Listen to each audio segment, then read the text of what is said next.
Bonjour, moi c'est Alexandra. Alors, aujourd'hui, je voudrais vous parler de littérature et vous conseiller un livre si vous souhaitez vous éduquer, en apprendre un peu plus sur le diabète de type 1. Alors, j'avoue que je ne me suis pas plongée dans les bouquins tout de suite quand notre fils a été hospitalisé. Bon, c'est vrai qu'au départ, il y a quand même, en tout cas pour ma part, il y a tout un temps de deuil, je ne sais pas si c'est le mot, mais d'acceptation de la situation avant de pouvoir se former sur le sujet. Parce que c'est vrai que pour lire des choses sur ce sujet-là, il faut quand même avoir intégré que c'est une réalité. Donc c'est vrai que ça m'a demandé quand même, pour ma part, quelques semaines, pour être honnête. Et puis j'ai regardé après quel livre pouvait être intéressant à lire pour en apprendre plus. Alors évidemment, on a eu la formation au départ à l'hôpital, mais je voulais essayer d'aller plus loin. Bon, peut-être aussi parce que c'est ma manière de gérer la situation. Voilà, chacun aussi peut-être son approche, mais moi j'ai besoin de chercher, de comprendre, etc. Et puis parce que je me suis dit que ça allait m'aider au mieux aussi à gérer le diabète de Léo au quotidien et puis sur le long terme. Voilà, donc j'ai beaucoup regardé, j'ai regardé aussi les reviews, etc. Et puis j'en ai lu plusieurs et il y en a vraiment un qui m'a plu et c'est de celui-là dont je vais vous parler. Alors c'est bien un livre pour les adultes, donc c'est vraiment pour ceux qui gèrent le diabète de l'enfant. C'est pas un livre pour les enfants. C'est vrai que je crois qu'il y en a pas mal aussi pour expliquer aux enfants ce qu'est le diabète, etc.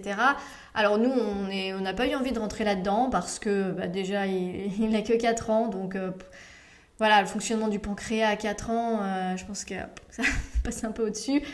Et puis surtout parce que en fait, on parle tellement que de ça, alors de moins en moins, mais au début, on parle tout le temps que de ça, que l'histoire du soir, c'est quand même sympa d'avoir une petite bulle où on parle d'autre chose et puis on oublie un peu tout ça. Donc c'est vrai que quand on lui dit des histoires, on n'a pas du tout envie de parler de diabète. Et moi, je me suis mise dedans et donc je vais vous parler d'un livre qui s'appelle Think Like a Pancreas.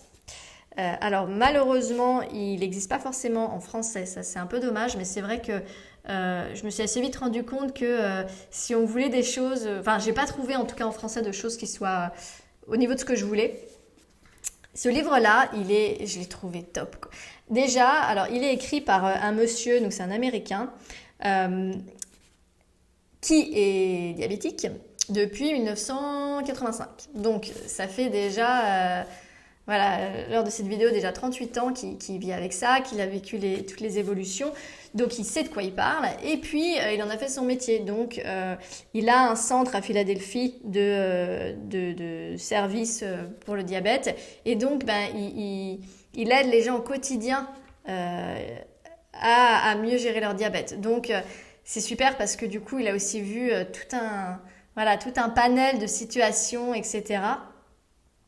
Et j'aime bien le titre. C'est vrai qu'au final, faut pas forcément essayer de vouloir penser comme un schéma, un truc vraiment carré, parce que ça marche pas. Vous avez bien vu, on fait les choses nickel et puis ça donne pas vraiment le résultat qu'on voudrait.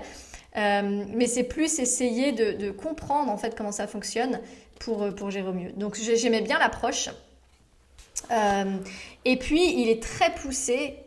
Et c'est vrai que pour le coup, moi, il m'a vraiment apporté quelque chose en plus par rapport aux formations qu'on a eues à l'hôpital. Alors, au début, je vais vous dire les 3 premiers chapitres. Du coup, je regarde un petit peu le sommaire pour vous en dire plus. Les 3 premiers chapitres, on peut un peu les passer. C'est-à-dire que il y a eu toute son histoire et puis l'évolution, ça c'est sympa. Après...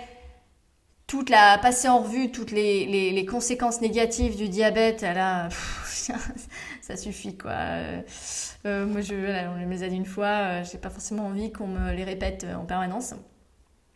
Mais après, ce qui est intéressant, c'est les chapitres sur les clés pour mieux contrôler le diabète, comment gérer les hyper, les hypos, comment mieux calculer ses bolus, à quoi il faut faire attention. Ça, pour le coup, c'est de l'or parce que y a la théorie, vraiment comprendre comment les choses fonctionnent, et puis vraiment la pratique avec des cas du quotidien. Donc ça, j'ai trouvé ça top. Et puis aussi, c'est vrai il explique vraiment comment tout ça fonctionne. Et moi, j'aime bien aussi, ça m'a intéressé. Alors après, il parle aussi, il va très loin. On n'est pas obligé forcément de tout lire non plus parce que il explique même comment calculer le basal.